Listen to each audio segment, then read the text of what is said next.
Então, primeiro Miqueias capítulo 6, versos 6 e 7. Vou pedir que você me empreste os seus ouvidos físicos e que você dê os seus ouvidos espirituais ao Senhor para que Ele fale ao seu coração nesta manhã. Amados, nós estamos aqui para adorar a Deus, estamos aqui para ter comunhão uns com os outros, não apenas para sentar ao lado, mas para ter comunhão uns com os outros. Estamos aqui para ouvir o Senhor. Aqui viemos para que Ele mude a nossa vida. A minha vida precisa ser mudada hoje, e a sua? A Bíblia diz que a vereda do justo é como a luz da aurora, que vai brilhando mais e mais, até ser dia perfeito. Ou seja, nós vamos crescendo, amadurecendo, o brilho do Senhor encontrando maior espaço em nossa vida, mais e mais, até o dia perfeito, quando nos encontrarmos com o Senhor Jesus. E eu pergunto, a gente vai continuar crescendo? Você acha que lá no céu você vai continuar crescendo? É lógico que vai, porque Deus é infinito. Nós nunca vamos chegar à plenitude da altura, da profundidade, da largura, da extensão do amor de Deus. Vamos continuar crescendo no céu. É melhor a gente aprender a crescer aqui, com todas as nossas dificuldades, rompendo as barreiras, vencendo os obstáculos, mas vamos ter a alegria de lá no céu continuar crescendo, descobrindo a glória do Senhor nosso Deus dia a dia. Mas por enquanto a gente está pisando a poeira, por enquanto a gente está escorregando na lama, por enquanto o sol causticante, o frio muitas vezes, mas essas coisas não vão nos impedir de crescer. Eu sempre digo, só vale a pena nos reunirmos se nós realmente desejamos, nessa reunião, ter comunhão com Deus e crescer no Senhor. Você quer isso? Vamos a Miqueias, capítulo 6, versos 6 e 7. Com que me apresentarei ao Senhor e me inclinarei ante o Deus excelso? Virei perante Ele com holocaustos, com bezerros de um ano. Agradar-se-á ao Senhor de milhares de carneiros, de 10.000 ribeiros de azeite. Darei o meu primogênito pela minha transgressão, o fruto do meu corpo pelo pecado da minha alma. Ele te declarou, ó homem, o que é bom e o que é que o Senhor pede de ti: que pratiques a justiça, e ames a misericórdia, e andes humildemente com teu Deus. Mateus capítulo 9, verso 35. E percorria Jesus todas as cidades e povoados, ensinando nas sinagogas, pregando o evangelho do reino, curando toda sorte de doenças e enfermidades. Vendo ele as multidões, compadeceu-se delas, porque estavam aflitas e exaustas, como ovelhas que não têm pastor. E então dirigiu a seus discípulos: a seara, na verdade, é grande, mas os trabalhadores são poucos. Rogai, pois, ao Senhor da seara, para que mande trabalhadores para a sua seara.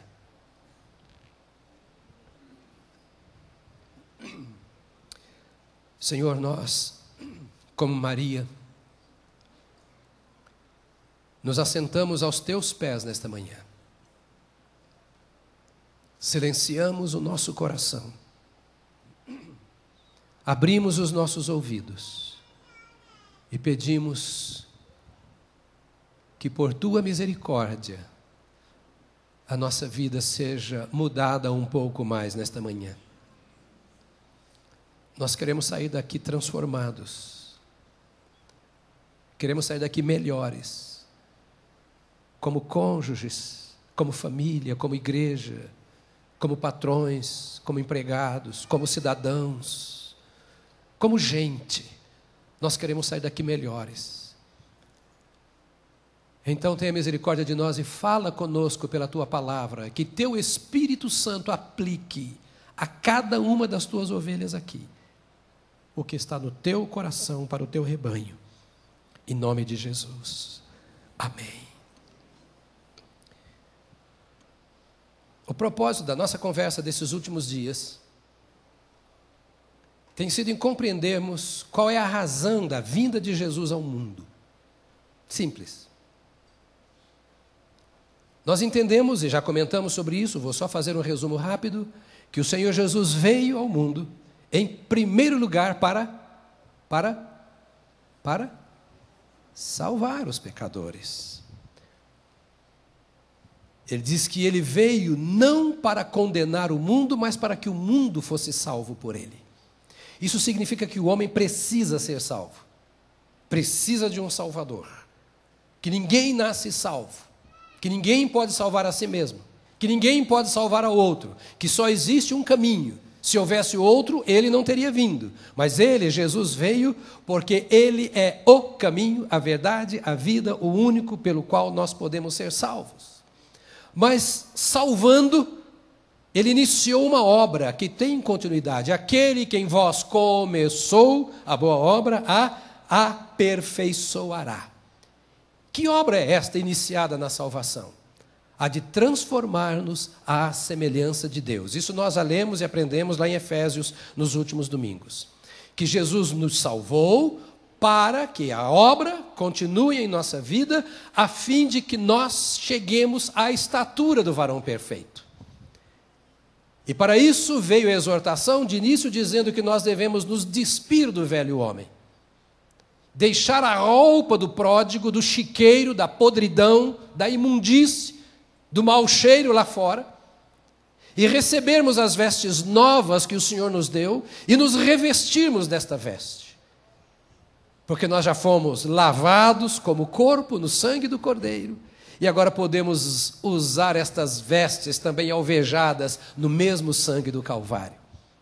E precisamos nos revestir dela, crescendo à semelhança de Deus, o nosso Pai. É o que aprendemos em Efésios 4 nos últimos dias. Então as coisas velhas passaram, tudo se fez novo, e nós devemos caminhar em novidade de vida. Esta obra de Deus foi para fazer com que o nosso caráter seja transformado. Nós trazemos muitas marcas do mundo, eu e você. Foram recebidas na formação em casa, na escola, na rua, no trabalho, pela televisão, pelo cinema, pelo teatro, etc. Coisas danosas das trevas que foram sendo impregnadas na nossa vida, lamas, sujeiras. Quando pequeno, lá no interior do Paraná, acho que vocês viveram essa experiência da mamãe lavar a roupa no tanque lá fora e estender naquele varal. Lembra? Quem viveu essa experiência? Lá do varal, no quintal, né? Então, muitas vezes, eu pequenininho, minha mãe me chamava aquele lençol branquinho estendido. Muitas vezes ela dizia assim, vem cá. Mamãe lavou aqui o lençol. Olha que lençol bonito, branquinho. Você vê alguma mancha nele? Ah, mamãe, tem uma manchinha aqui. Ela falou, pois é, a nossa vida é assim. Ela foi alvejada no sangue de Jesus. Mas quando as pessoas olham para nós, é muito fácil, ao invés de ver a brancura, elas verem aquela manchinha que está lá. Ela salta, a sujeira salta, o mosquitinho salta. Naquele lençol tão grande, a pequena mancha é vista. E o que o Senhor Jesus veio fazer foi lavar-nos para que as marcas do pecado se apaguem, para que as impurezas da vida sejam tiradas, e para que tenhamos cuidado, para que em qualquer momento em que uma impureza seja vista, nós nos valhamos do sangue do Cordeiro, que foi derramado por nós, e confessemos o nosso pecado, e sejamos mudados, para que o nosso caráter seja conservado íntegro, puro na presença de Deus. Ele nos deu os dons espirituais. Esses dons são de Deus para serem usados a serviço dos nossos irmãos. Mas os dons, no nosso relacionamento com Deus e no nosso testemunho ao mundo, não são mais importantes do que o nosso caráter. O nosso carisma não é superior ao nosso caráter. O Senhor Jesus não veio para, em primeiro lugar, nos dar dons. Isso é consequência da caminhada com Ele. Ele veio, em primeiro lugar, para nos dar um caráter limpo, semelhante ao caráter de Deus. Porque no plano de Deus, o filho precisa parecer com o pai. Quem olha a cara do filho tem que ver a face do pai. Quem vê o temperamento do filho tem que ver ali o pai. Quem vê o comportamento do filho tem que ver ali a educação da família. Quem ouve o filho falar tem que ouvir o pai falando através do filho. Quem vê as obras do filho tem que saber que este filho está fazendo as obras do pai, porque como filho ele está a serviço do pai.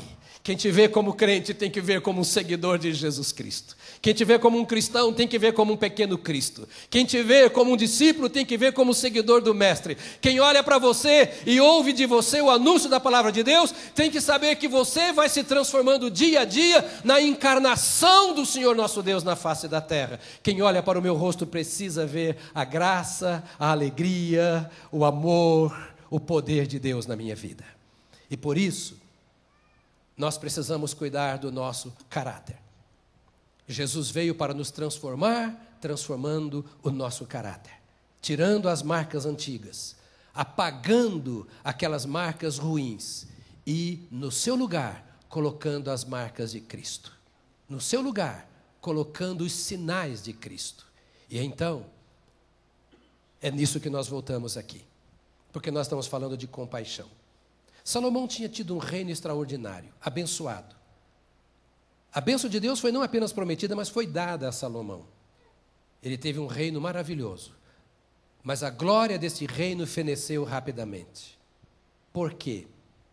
Porque ele olhou lá para fora, para a vizinhança, para a cultura ao lado, para as nações vizinhas, e se apaixonou pelas mulheres daquelas nações, e as trouxe como esposas e concubinas. E elas, vindo, trouxeram consigo os seus altares e os seus deuses. E por ter olhado para fora do reino de Deus e lançado mão de recursos que não são do reino de Deus, ele começou a trazer as trevas para dentro do reino que Deus havia colocado em suas mãos, a nação de Israel. Corrompeu-se e corrompeu o povo. O pecado é uma desgraça. Ele pode ser bonito, pode ser cheiroso, pode ser atraente, oportuno, mas é uma desgraça. Ao fim, ele mata. Seja o pecadinho ou o pecadão, não sei como você o classifica, mas é pecado. E ele precisa ser tratado como inimigo. É preciso fugir dele. Não colocar nele os nossos olhos. O salmista diz que ele não colocava os seus olhos sobre coisas impuras, porque ele sabia que de fora, pelos olhos, viria para dentro. Pelos órgãos do sentido, vem para dentro. E aquilo que é de fora, da vizinhança, da cultura, dos costumes, dos hábitos, por ser de fora vindo para dentro, mata. Quando o mundo entra na vida do crente, quando a cultura do presente século passa a fazer parte da cultura do crente, a linguagem, o modo de pensar, de agir, o jeito de ser, as trevas entram na terra, entram na igreja, entram na família. E o reino de Salomão trouxe sobre Israel uma maldição tal, que logo depois do seu primeiro filho já vem a divisão do reino como consequência do pecado. Algumas tribos vão para o norte, 2 para o sul, e fica o reino de Israel no norte e o reino de Judá no sul. Para o reino do sul, Deus levanta 2 profetas, na mesma geração, Isaías e Miqueias. Para o reino do norte, 2 outros profetas, da geração desses 2 primeiros, Amós e Obadias. Esses 4 profetas, ao mesmo tempo, na mesma geração, profetizam para o povo de Deus que havia se corrompido. E o papel do profeta é apontar o pecado, denunciar o pecado e também mostrar a saída. O profeta que só mostra o pecado é falso profeta, porque traz palavra de morte. A profecia, ela vem para trazer ao coração o desejo de restauração. Ela vem para exortar, para edificar e para consolar. Ela mostra onde está o erro, mas ela também mostra como a pessoa precisa sair. E Deus levanta esses profetas, e, por exemplo, Isaías, ele chega ao cúmulo de dizer à nação: eis que as trevas cobrem a terra e a escuridão os povos. Ou seja, há uma escuridão tão grande em toda a terra, gerada pelo pecado, que ela tem impedido a luz do Senhor de raiar, de brilhar, de resplandecer. No domingo passado eu trouxe para vocês uma lista de erros no comportamento do povo de Israel. Não vou repetir aqui, foi a introdução da mensagem. Mas o estado de desgraça e de ruína era tal na situação de Israel, no dia desses profetas, 700 anos antes de Cristo, que o juízo era iminente. O povo de Israel já sabia que o juízo viria. É como o filho rebelde que sabe que por causa de algumas coisas ele vai tomar uma surra. Você já foi criança algum dia? Lembra quando você era criança que se fazia um negócio errado, você falava, e se a mamãe descobrir, estou frito. Lá em casa a gente apanhava com varinha de café. Ninguém está frustrado, todos servimos ao Senhor. Eu estava lá no Paraná há poucos dias, fui visitar meus irmãos, e eu vi os 2 irmãos que moram lá, e fiquei, não tenho um sobrinho fora do Evangelho, não tem ninguém desviado, ninguém que não seja crente, todos na igreja, todos servem ao Senhor. Eu olhei para a minha família, a mesma coisa, e todos nós apanhamos quando fizemos arte. O juízo é bom, o juízo é bom, a palmadinha faz bem, o castigo faz bem. E Deus tanto é assim que Ele diz que Ele corrige e castiga ao filho que Ele ama. Israel sabia que o castigo viria e estava esperando, eu só não sabia qual seria o castigo. E o profeta vai trazendo a mensagem de exortação e mostrando que o castigo viria, e de repente o profeta tem um vislumbre do coração de Deus, da mente de Deus. E olha o que ele diz no capítulo 7, verso 18 e 19. Ao invés do castigo, ele diz, quem, ó Deus, é semelhante a ti, que perdoas a iniquidade e te esqueces da transgressão do restante da tua herança. O Senhor não retém a sua ira para sempre, porque tem prazer na misericórdia, tornará a ter compaixão de nós, pisará aos pés as nossas iniquidades e lançará todos os nossos pecados nas profundezas do mar. Não virá castigo, virá misericórdia. Deus vai nos surpreender de uma forma que, ao invés de dar um coro em nós, Ele trará a sua bondade, estenderá a sua mão, porque Ele tem prazer, porque Ele ama a misericórdia. Ele não apenas tem misericórdia, mas Ele ama a misericórdia. E agora o profeta diz, é por isso que eu estou dizendo a vocês, o que é que Deus pede de ti? Senão que pratiques a justiça, que ames a misericórdia e que andes humildemente com teu Deus. Para uma situação sem saída,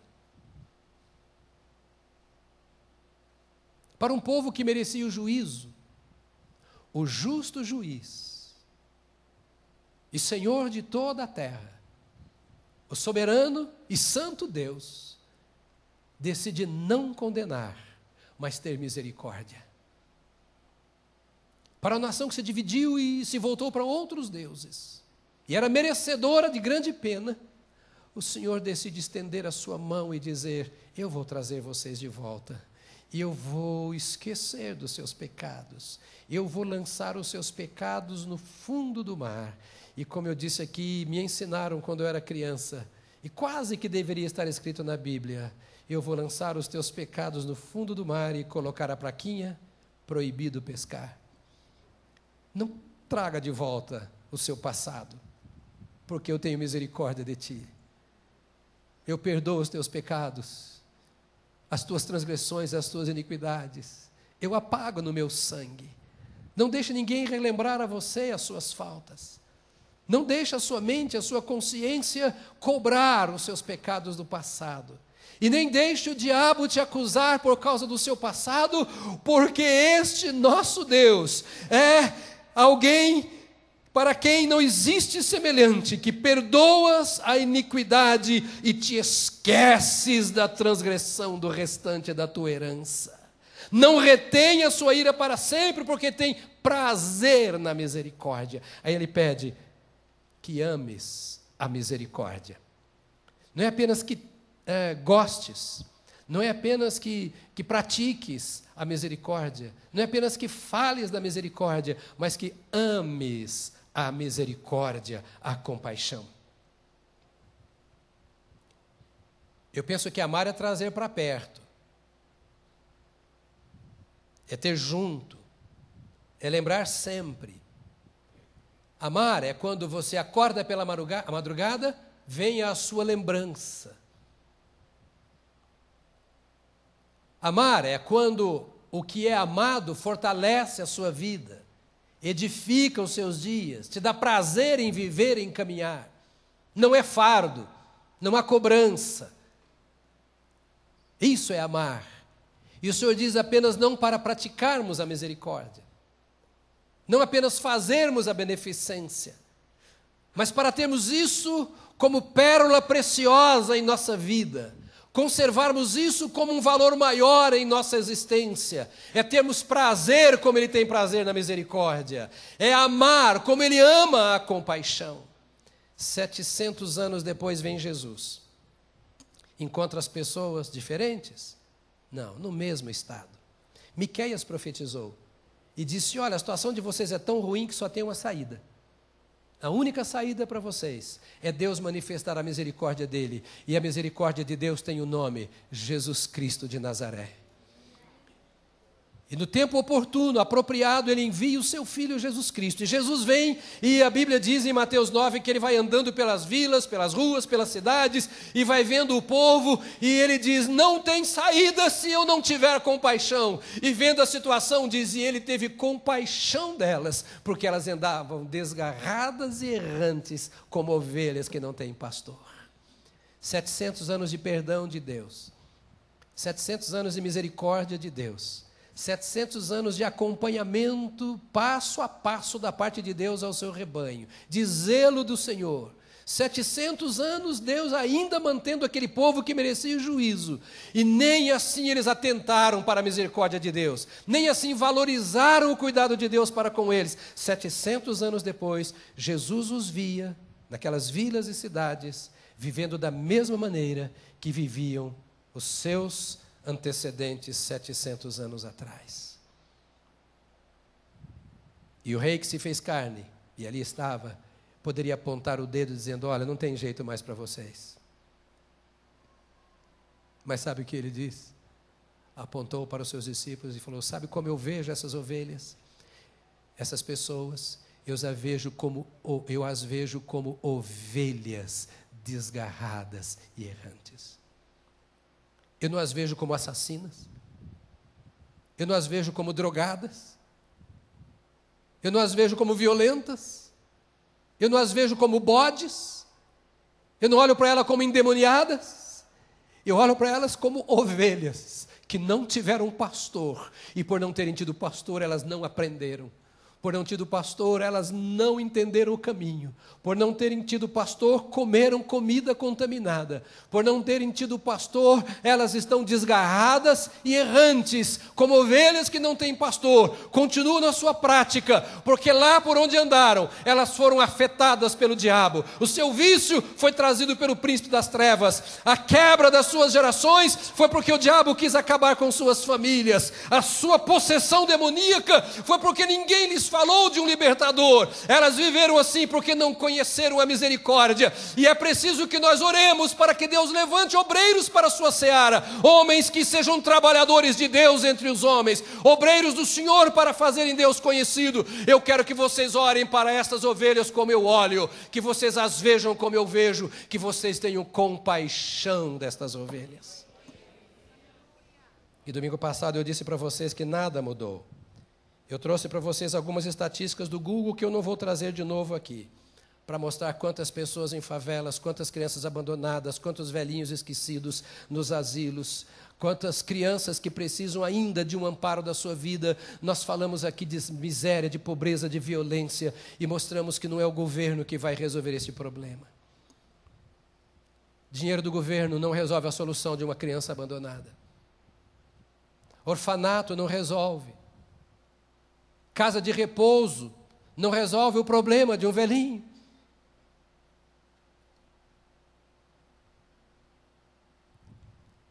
O governo não consegue colocar na escola mais de 6.300.000 crianças que estão fora.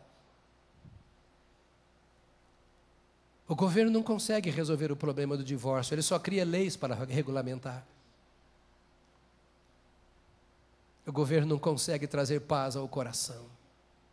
Essas coisas são papel do corpo da igreja. É você que tem a solução. Você tem uma riqueza que o ouro do mundo não pode cobrir. Você tem um poder que os poderes que governam a terra não conhecem. Você tem uma autoridade que nenhuma outra autoridade tem.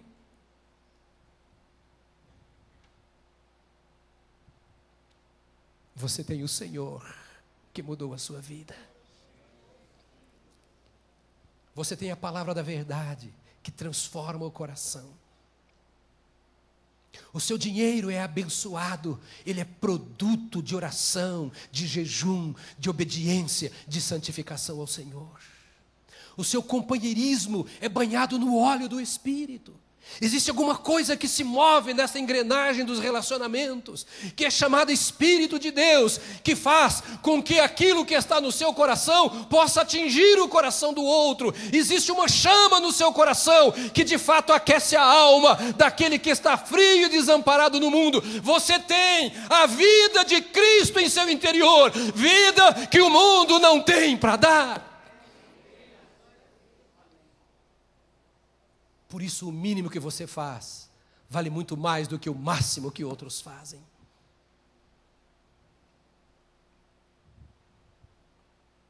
Tempo de Miqueias, de Jesus, o nosso tempo, o que nós mais precisamos é ouvir o que nós acabamos de ler. Como se o profeta estivesse dizendo assim: Igreja Batista do Povo, vocês estão por aí querendo ouvir qual é a vontade de Deus para a sua vida. Esta noite, depois de uma semana, aqui está tudo assim porque foi o cenário do Mergulhados. Foi uma semana gloriosa nesta casa, de segunda até ontem. Eles terminaram a semana com uma vigília. Passaram a noite orando aqui os nossos jovens. Às vezes nós fazemos estas coisas que devem, precisam ser feitas, elas são próprias da igreja.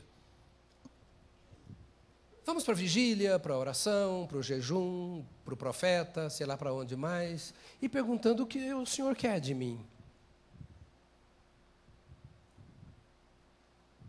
O que eu posso fazer pela minha nação, além de orar?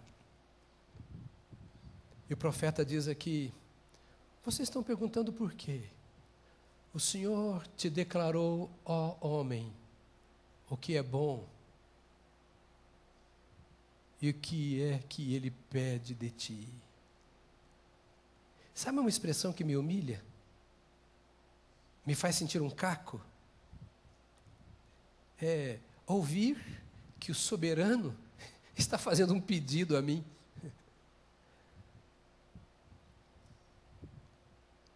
Será que isso toca o seu coração?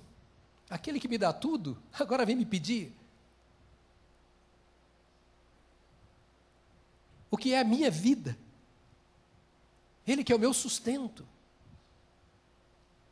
Desde o ar que eu respiro até tudo o que a minha alma deseja.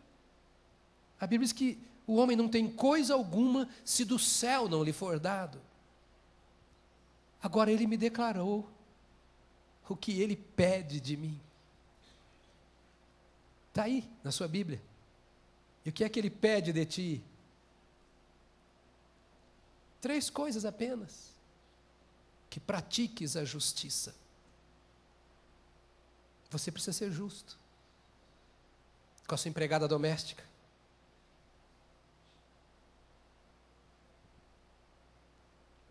Com seu colega de trabalho.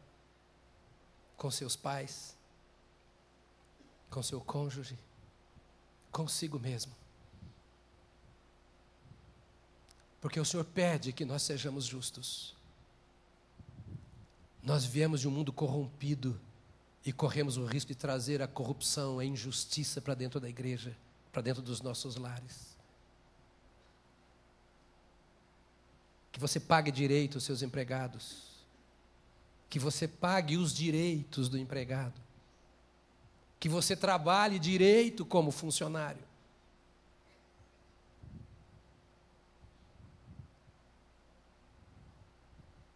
Me perdoe uma parte, coisa que geralmente eu não faço, mas eu não concordo com a expressão de que o governo está me perseguindo, que eu estou sofrendo perseguição política, religiosa, porque vê investigação nas minhas instituições. É papel do governo investigar, inclusive a igreja. É papel do governo olhar as minhas contas. Eu devo ao Estado, então eu tenho que pagar. Eu vivo aqui. Se é justo ou não, eles vão dar conta a Deus. Dai a César o que é de César, e a Deus o que é de Deus. Nós vivemos cheios de dó por nós mesmos? Não precisamos. Existe um Deus que tem misericórdia de nós. Nós precisamos ser justos, amparando o necessitado e cumprindo os nossos deveres. Esta igreja já foi por mais de uma vez fiscalizada pelo Estado. Esta igreja teve um juiz com liminar na mão, que assentou-se aqui numa assembleia da igreja e exigiu prestação de contas. E nós atendemos a primeira vez. Da segunda, porque eu julguei ser baderno, eu não sou menino, eu disse para ele, nós não vamos permitir que o senhor examine mais nada. Se o senhor não permitir, me disse ele, os corredores do fórum são para mim, os que são os corredores desta igreja para o senhor. O senhor vai prestar conta na justiça. E eu falei, então vai. E ele foi. E processou a igreja. E o Estado diz que nós não devemos nada a ninguém. Nós não precisamos ter medo de nada. Nós precisamos ter temor de Deus e andar em justiça, em retidão. A Bíblia diz que nós não podemos impedir que, mentindo, as pessoas falem mal de nós. Você não pode impedir que alguém fale mal de vocês, que alguém te julgue. Mas você pode impedir a si mesmo de viver de forma não correta, injusta. E quando nós somos julgados, que aqueles que nos julgam possam olhar para nós e dizer, erramos ao julgá-los, porque eles não vivem em pecado, eles não vivem na prática da injustiça. E que ames a misericórdia, que pratiques a justiça e que ames a misericórdia. Amados, prestem atenção. Estamos trabalhando esses dias o que é ser igreja, concorda comigo? A gente vai ter tempo aqui para orar, impor as mãos, batismo no Espírito, ter outras reuniões durante a semana, mas arde no meu coração o desejo de o mundo olhar para você e dizer, ele parece com o Pai. As autoridades, diante das quais você for chamado, talvez para prestar contas, falem, acusem, e depois digam, não dá mais para acusar porque não encontramos prova. O mundo está como está, porque a igreja é o que é. Só a igreja pode conter a deterioração do mundo. Só uma igreja comprometida com Deus pode deter esta marcha terrível. Porque o Espírito de Deus está na igreja e não da injustiça ou do mundo do pecado. Nada dessa cultura. Ah, pastor, então eu estou frito. Tá não, filho, você está salvo. Você está no reino. Você está no caminho. O que Deus está fazendo talvez hoje aqui, mexendo com algumas coisas escondidas no nosso coração, na nossa mente, é simplesmente para que nós vejamos que não vale a pena ganhar os reinos deste mundo e deixarmos, e impedirmos melhor que Deus governe a nossa vida. Porque só sob o governo de Deus nós temos paz. Nos governos do mundo nós podemos ter dinheiro, nós podemos ter fama, podemos ter título, isso não é difícil de conseguir, é só se aplicar, estudar, investir bem, gastar tempo. Mas paz com Deus é andar em retidão na presença do Senhor. É isso que Deus espera de nós. E se eu não fizer assim? Estou salvo? Entregou a vida a Jesus, está salvo. E como é que vai ficar a minha vida? Uma vida ruim aqui na terra. Porque toda hora que você for orar, o Espírito de Deus mostra, acerta isso aí, cara, você está pisando na bola. Conserta a tua vida. Você quer esse tipo de coisa para você? Você quer ser aquele filho que o pai toda hora tem que estar colocando o dedo, para com isso, faz, não é assim, não é assim, não é assim. Mas é papel do Espírito Santo convencer do pecado, da justiça, do juízo. É papel do Espírito Santo fazer com que eu vá à presença de Deus. Agora também que ames a beneficência, ou ames a misericórdia, ou ames a compaixão. E andes humildemente com teu Deus. O que é? Meu Jesus. Em que consiste a compaixão? Deixa eu ser rápido nisso com você. Compaixão consiste em ir. Diga comigo, ir. Jesus ia pelas ruas e cidades. Compaixão não fica parada.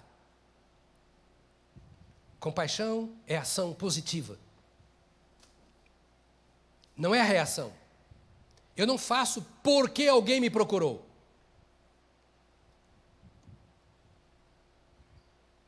Eu faço porque eu vou atrás, eu quero saber quem precisa. Não foram as pessoas que vieram para Jesus. Foi Jesus que foi às pessoas. Ele correu atrás do endemoniado. Ele correu atrás do doente. Ele correu atrás do pobre. E de repente as pessoas descobriram que por ali havia alguém que se importava. Então começaram a trazer outras pessoas. Mas ele tomou a iniciativa de vir e caminhar entre nós. E isso é que cada crente, família crente, igreja de crente de verdade tem que fazer. É ir atrás.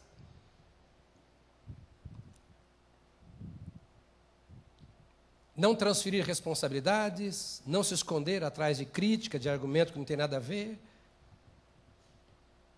Mas nós temos que ir atrás. Ir simplesmente por responsabilidade que nós temos de fazer a obra de Deus. Compaixão é ir em total submissão a Deus. Eu vou fazer esta obra. Eu vou cuidar do outro. Eu vou adotar a criança. Eu vou cuidar do velhinho. Eu vou ter misericórdia do mendigo. Eu vou visitar a cadeia. Eu vou ao hospital visitar o doente. Como Jesus ensinou, eu vou vestir o nu. Por uma única e simples razão. Porque eu vivo em submissão ao Deus que faz estas coisas. É porque eu sou o reflexo do Senhor Deus na face da terra. Não é por desencargo de consciência.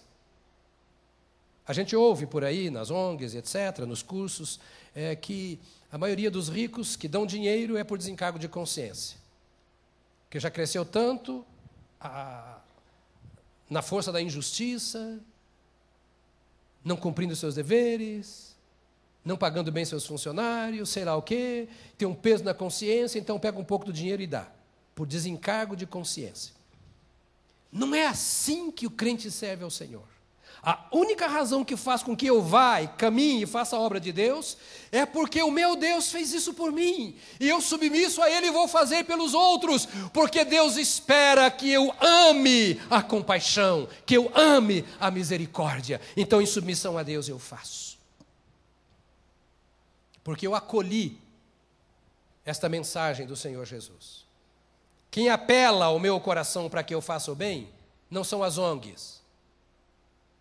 Quem me estimula a agir com misericórdia é a mensagem que está em meu coração. Eu vi o meu Senhor fazer. Eu ouvi que o meu Jesus faz. Eu sou discípulo do Senhor Jesus. E eu quero que o caráter dele seja formado em mim. Porque é para isso que ele veio, é para isso que ele me salvou. E porque o meu Senhor é assim, eu sou aquele discípulo que faz o que o mestre ensina. Porque discípulo não é o aluno que frequenta a sala de aula. Eu posso frequentar a sala de aula e ficar sempre abaixo da média. E reprovar no final do ano. Discípulo é aquele que segue o mestre porque acredita no mestre, confia no mestre, ama o mestre, acredita no que o mestre ensina. Então ele anda ao lado do mestre e faz aquilo que o mestre manda fazer. E como eu acolho esta vida, esse estilo de vida, eu abrigo em meu coração a palavra que o mestre ensina, é movido por ela que eu vou fazer. Então ninguém mais precisa mandar, ninguém mais precisa me estimular. Não há necessidade destas coisas, porque o Espírito de Cristo habita em meu coração e é Ele que me conduz a fazer as coisas. Então eu passo a ver as pessoas como Jesus vê. Repito, não como um mero mendigo, não como um endemoniado qualquer, não como um bode, mas Jesus dizia, estão assim, mas são ovelhas, e ovelhas que precisam de obreiros que cuidem da sua vida. Onde estão os obreiros aqui que podem cuidar dessas ovelhas? Será que pastores que o Senhor fala aqui, ou obreiros que o Senhor fala aqui, são aqueles que passaram pelos seminários? Cheios de teoria, como qualquer outro que sai de qualquer outra faculdade, com sonhos, e no primeiro ano mudar o mundo, no segundo ano quem sabe mudar o mundo, e no último ano não tem mais jeito para o mundo, e vai para a sua vida profissional e esquece do mundo.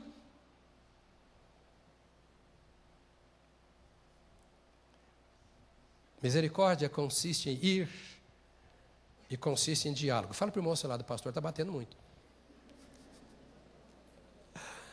Mas, querido, nós precisamos mudar um pouco. O que você acha? Não é o PT que vai mudar o mundo, nem o PSDB. Não é a escola que vai mudar o mundo. Bill Hybels acabou de dizer aqui uma expressão que ele sempre usa. A igreja é a esperança do mundo. A igreja é a esperança do mundo. A igreja é a esperança de Deus para o mundo. E nós precisamos parar dessa ladainha que nós aprendemos por aí, no dia a dia de tantos templos. A igreja não vive em função da sua liderança, nem em função de si mesma. A igreja vive em função do mundo, como sal da terra e luz do mundo, para transformar estas gerações, pelas suas ações, na orientação do Espírito Santo. É para isso que a igreja vive. Não estamos aqui para construir grandes templos, não estamos aqui para fazer nomes, nós estamos aqui para mudar a história da nossa geração. Isso não acontecerá se o nosso coração não for cheio de misericórdia. É pela misericórdia que nós vamos, mas misericórdia consiste em diálogo. Fala comigo, diálogo. É ir e dialogar. É encontro de pessoas. Misericórdia não acontece na solidão, no ensimesmamento. Eu sou eu e o resto é resto. Misericórdia acontece no diálogo entre pessoas comuns. Um diálogo que derruba as barreiras de Efésios capítulo 2, que você já leu. Como Jesus veio e fez, derrubando a barreira que havia entre os povos. A misericórdia não permite que exista rico e pobre, douto e indouto, bonito e feio, nacional e estrangeiro. A misericórdia une os corações, os propósitos, as vidas, os sonhos. A misericórdia faz com que choremos juntos. Sexta-feira eu estava em Taubaté, visitando o pastor Edmar e a sua esposa Marta, que passou por uma cirurgia severíssima e merece muitos cuidados, são obreiros de valor. Na companhia do pastor Sandro, nosso pastor em Diadema, estávamos ali visitando o casal e comecei a orar e comecei a chorar. Me tornei um com eles. De repente, no momento de oração, de gratidão a Deus, porque misericórdia é diálogo, é um coração unido ao outro. E o mundo nos tornou mudos, insensíveis, surdos, incapazes de sentir o outro. Ou valemos muito para nós mesmos, outra hora não valemos nada para nós mesmos. Deixamos de sentir o outro. E diálogo é toque, é abraço, é ouvir, é ofertar. Misericórdia é isso. É eu estar aí ao lado do meu irmão para o que ele precisar. A misericórdia consiste em ir, em dialogar. Misericórdia consiste em esvaziamento. Como é que Jesus mostrou sua misericórdia por nós? Sendo Deus, não teve por direito próprio ser igual a Deus, mas esvaziou-se a si mesmo. Uma expressão grega kenosis, que quer dizer, tudo aquilo que ele é por direito e por natureza, ele resolveu colocar ali e dizer assim, eu não vou usar isso aqui, eu vou me identificar com eles. Misericórdia é descer do trono, é sair do pedestal, é baixar o nariz. Compaixão é estar tão ligado, tão próximo, tão junto do meu irmão, que eu não tenho vergonha de chamá-lo de irmão.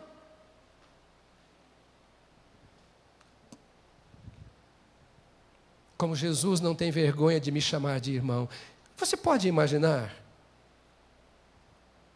Você consegue se ver mais ou menos como na presença de Jesus? Ele que lê o seu coração, que lê as suas mentes, que conhece as suas obras, seus pecados do passado, do presente e do futuro. Que sabe que nós não valemos nada, que todos pecaram, que não há ninguém que seja bom, ninguém que faça o bem, diz a palavra de Deus. Que sabe que nós merecemos o castigo. E segundo Hebreus diz, ele se apresenta diante do Pai, e ele não tem vergonha de dizer ao Pai, eles são os meus irmãos, eu sou o filho mais velho.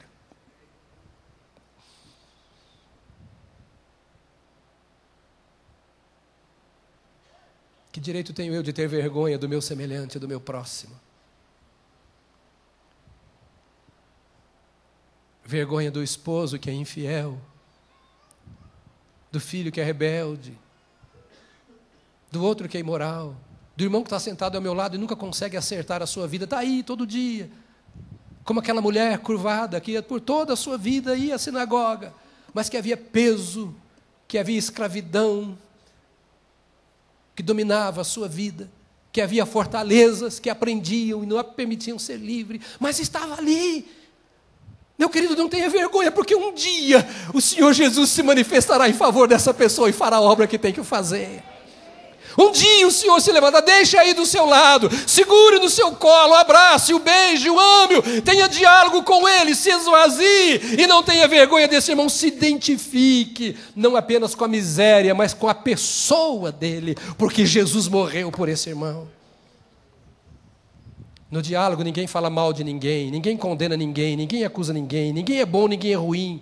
No diálogo nós dizemos, olha, estamos conversando no mesmo nível, nós nos entendemos, porque nós somos iguais, da mesma massa. E nós somos igualmente alvo da misericórdia de Deus, e nós precisamos manifestar a misericórdia em favor uns dos outros. Aí é o marido com a mulher, os filhos com os pais, os irmãos da igreja uns com os outros, o colega de trabalho. A raça humana, a misericórdia, consiste em serviço. É ir, é dialogar, é se esvaziar, mas misericórdia é também servir. Você aguenta mais um minutinho? Pode? Eu quero terminar hoje, então antes das 5. Um pouquinho só mais, por favor. Sabe por que eu estou insistindo? Porque alguns de vocês vêm aqui uma vez, depois faltam o seu trabalho, os seus compromissos, é a semana inteira correndo, às vezes no máximo uma vez por semana. E eu preciso profetizar para o seu coração, lembrando, o mundo está vivendo um pecado que nós não podemos viver, o nosso caráter foi mudado por Jesus e nós precisamos crescer nessas mudanças. Então esta é a minha ansiedade com você. Mas consiste em serviço. Sabe, nós fazemos o bem não é para sermos considerados cidadãos beneméritos. Eu separo tanto do meu orçamento doméstico, eu e minha família, e fazemos isso. Jesus falou, olha, a tua mão esquerda não deve saber o que fez a direita. Não é para colocarmos uma placa em determinado lugar. Honra ao mérito por merecimento. Eu falei errado a propósito. Ao mérito por merecimento. Eu falei a propósito, né? Está ali a placa. Eu sou um cidadão benemérito. Recebo os louros. Não, querido, não é para isso que nós servimos. Nós servimos porque nós nascemos para servir. Nós fomos gerados em Cristo Jesus, recebemos a vida daquele que disse que não veio para ser servido, mas para servir e dar a sua vida em resgate de muitos. Daquele que diz que quem quer ser o primeiro deve ser o último, quem quer ser o Senhor deve ser o servo de todos. Ele nos ensinou a servir. E você, se é servo de Deus, tem que ser servo dos homens. Você, se é servo de Deus, tem que ser servo deste mundo. Você, se é servo de Deus, tem que servir à criação de Deus, porque você tem misericórdia desta criação, como Deus tem misericórdia dela também. Penúltimo, quero dizer que compaixão consiste em trazer a manifestação da presença de Deus. Você está comigo ainda? Diga comigo, trazer a manifestação da presença de Deus. Foi assim que Jesus manifestou a presença de Deus, servindo.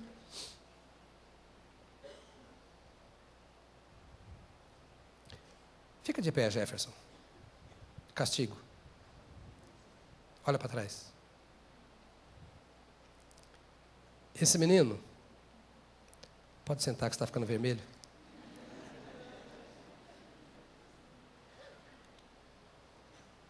As moças, ele é solteiro. Tem um bom emprego. Ele resolveu pegar o seu dinheiro e construir uma casa de recuperação de viciados. Ele não veio aqui dizer, pastor, eu queria que a igreja me desse uma verba para... Deus me deu, eu vou construir. Mas você não tem nada. Eu vou fazer com o que eu tenho, eu vou fazer. Reuniu pessoas, alguns aqui da igreja, outros não. E começaram do jeito que podiam. Eu soube do presente que vocês ganharam esses dias. Porque quando você começa, Deus levanta alguém. Alguém de dinheiro, que nem é da igreja, chegou e comprou uma propriedade. Está aqui a propriedade para vocês, é de vocês. Vão fazer a obra. Às vezes não fazemos porque nós achamos que não podemos fazer. Deus não falou que eu tenho que esperar o recurso para fazer nada. Deus mandou fazer. Porque Ele é o dono do ouro e da prata. Ele é o Senhor da sabedoria. Ele é o Deus que faz milagres. Ele tem poder para expelir demônios, curar enfermos, levantar dinheiro. Ele faz o milagre que precisa ser feito. Mas Ele só faz através daquele que se dispõe a fazer o que Ele mandou fazer.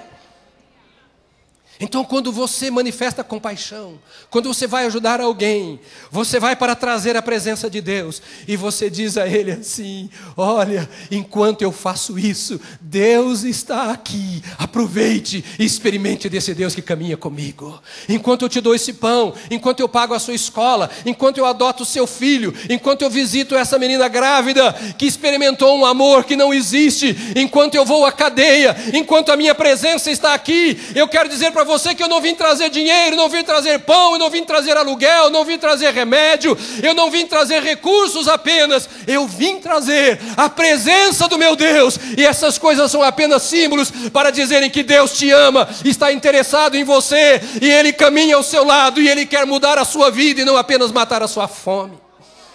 A misericórdia traz a presença de Deus. Foi a misericórdia de Deus que trouxe Jesus até nós. Foi a misericórdia de Deus que gerou o Emanuel. É a misericórdia de Deus que faz com que este Deus esteja conosco todos os dias e não nos consuma por causa das nossas iniquidades, mas as suas misericórdias se renovam a cada manhã e elas não têm fim. É por causa disso que nós estamos aqui nesta manhã. E por fim, aleluia, por fim. A misericórdia tem como base o amor. A base da misericórdia é o amor. Paulo diz aos Coríntios, capítulo 13, você conhece que todo mundo canta, até o mundo canta, mas não sabe o que significa. Não adianta eu fazer nada, nem dar a minha vida, se eu não tiver amor. Será que são as ONGs que têm esse amor? Será que são as verbas destinadas pelo governo, um governo cheio de amor?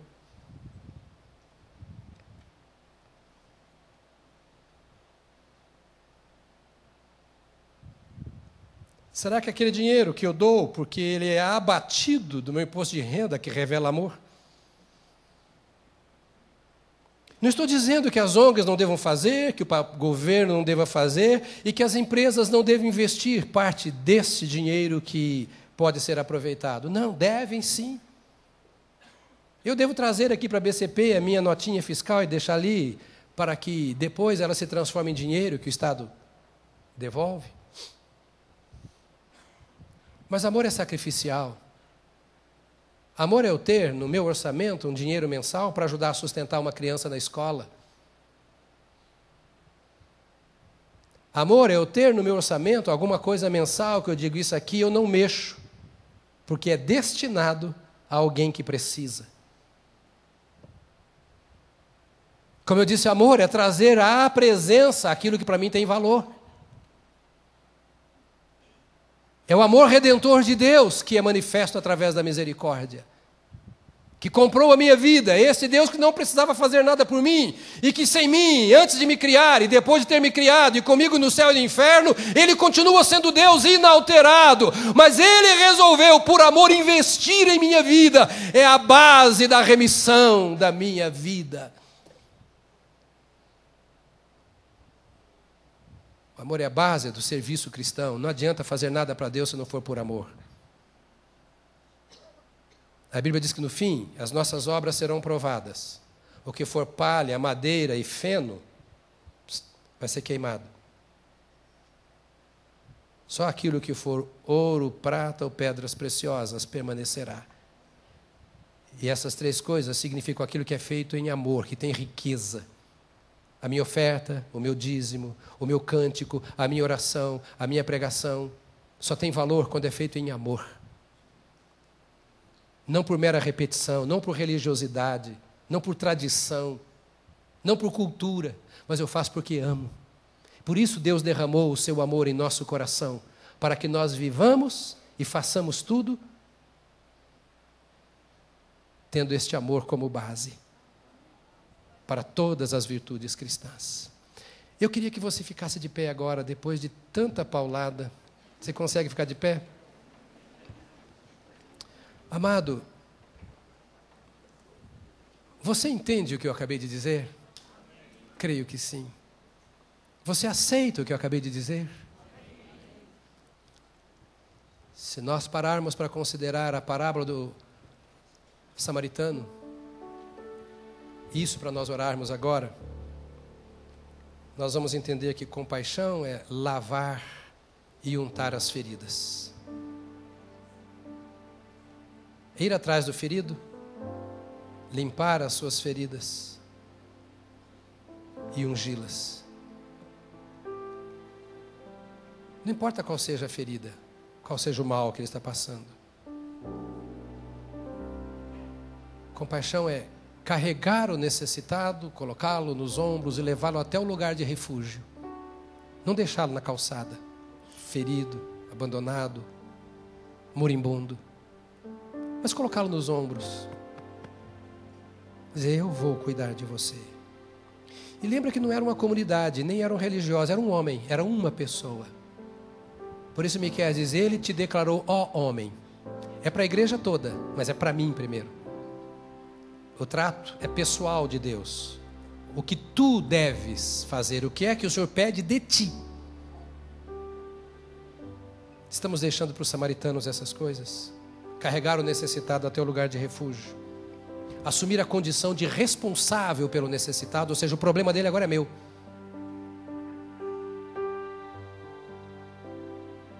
Sabe? A gente gastando mais com o seu cachorro em casa do que com uma pessoa necessitada. Gasta mais dinheiro com ração e com veterinário do que com o pobre.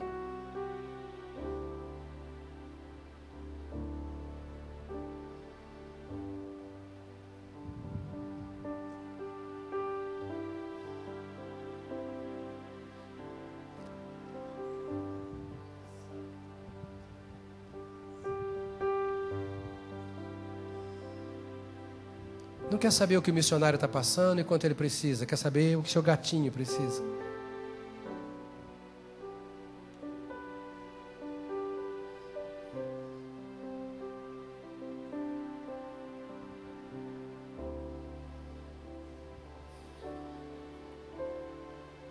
Compaixão é pagar a conta do outro e se colocar à disposição para, se precisar fazer mais, vamos fazer.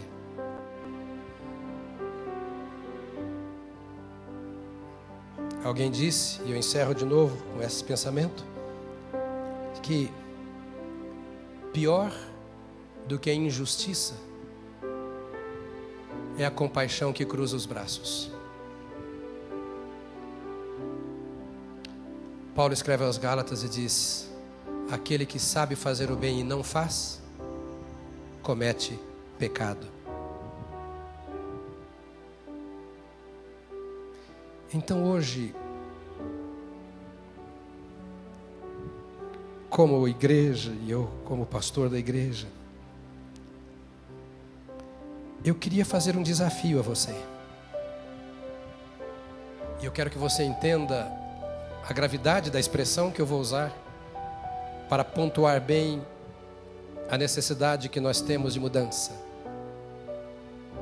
Talvez alguns de vocês não, mas como comunidade, quem sabe, nós precisamos falar menos em línguas e ter mais misericórdia.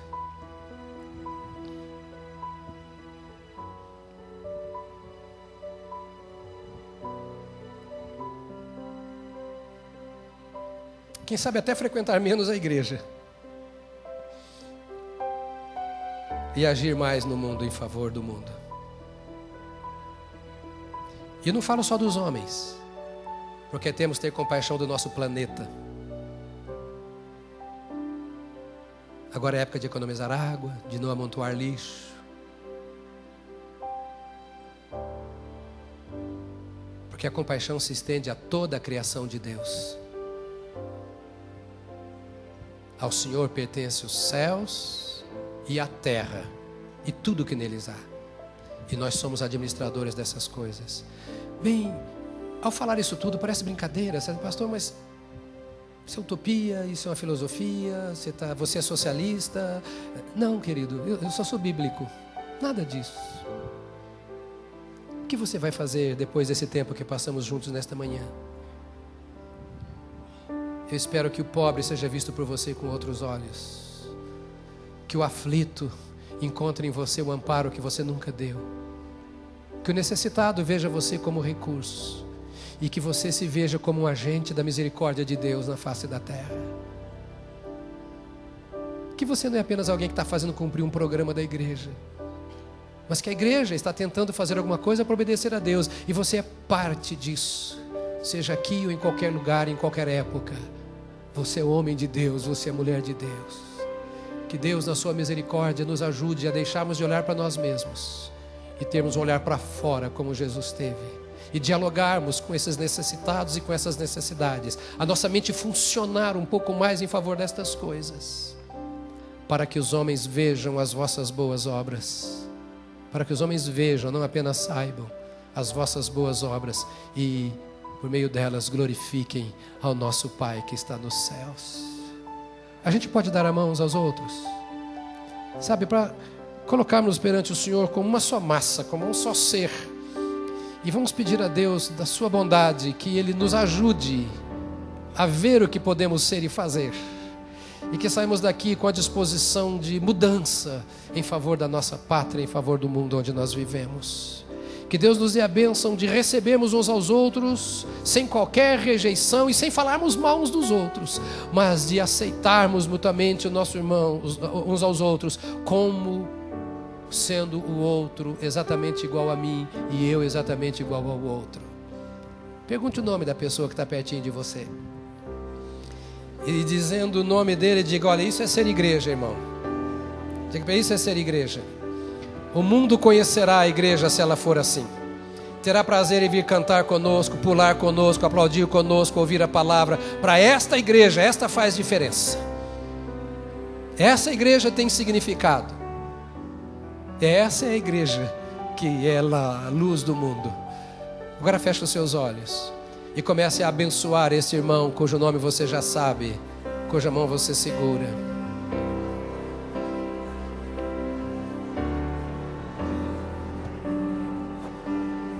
Levanta a sua voz e ore, abençoe, para que haja mudança, para que haja identificação do nosso caráter com o caráter de Deus. Senhor, nosso Deus e Pai, eis-nos aqui na Tua presença, Senhor. Verdadeiramente, Senhor, a Tua palavra tem poder em nossas vidas, e nesta manhã a profecia se manifestou no nosso meio. Pai, em nome de Jesus, Pai querido e amado, que essa semana, Deus de poderoso, que essa palavra flua de uma forma sobrenatural nas nossas vidas. Ó Deus querido e amado, que possamos ser tocados por essa palavra. A semente que foi lançada nesta manhã prospere a 100 por 1. Jesus, não queremos ser apenas ouvintes, mas praticantes desta palavra. Gera em nós a chama do teu Espírito, Senhor. Deus querido e soberano, que possamos ser luz e aonde nós chegarmos nestas semanas, ó Deus, propagar o teu evangelho. Que a misericórdia do Senhor a cada manhã se renove a nossa vida, para onde nós entrarmos, Senhor, sermos sensível à tua voz, levantar o que está caído, restaurar o que está ferido, meu Deus. Pai, em nome de Jesus, nesta manhã nós te louvamos, Deus, porque tu estás fazendo uma mudança neste lugar. Bendito seja o teu nome, que tem nos dado a direção correta, o caminho a seguir, ó Deus amado, porque a tua palavra é lâmpada para os nossos pés, é a luz que nos conduz. Por isso, em nome de Jesus Cristo, que essa semente brote a 100 por 1. Ó Deus bendito e amado, não permita que essa semente seja roubada pela ave de rapina, mas Espírito Santo de Deus, a cada dia dessa semana, a cada manhã, meu Jesus, que a tua glória se manifeste, possamos fazer discípulos. Ó Deus amado, gera em nós a compaixão e o amor de Deus. Batiza-nos com este amor, enche-nos desta tua presença, Deus querido, em nome de Jesus. Muda a história da igreja, muda a história desta nação, através de nós que somos teus povos. Nos chamastes para anunciar os teus feitos, manifestar a tua glória, Senhor. Tira a indiferença do nosso meio, mas a sensibilidade do teu Espírito crava mesmo na nossa mente, no nosso coração, no nosso espírito, esta palavra, para nós sermos boca profética, anunciadores do teu evangelho, do teu nome e do teu poder, com curas, com milagres e libertações, em nome de Jesus. Aleluia. Aplauda ao Senhor. Aleluia. Seja abençoado, meu irmão. Uma semana cheia de compaixão, cheia de misericórdia, de frutos do reino.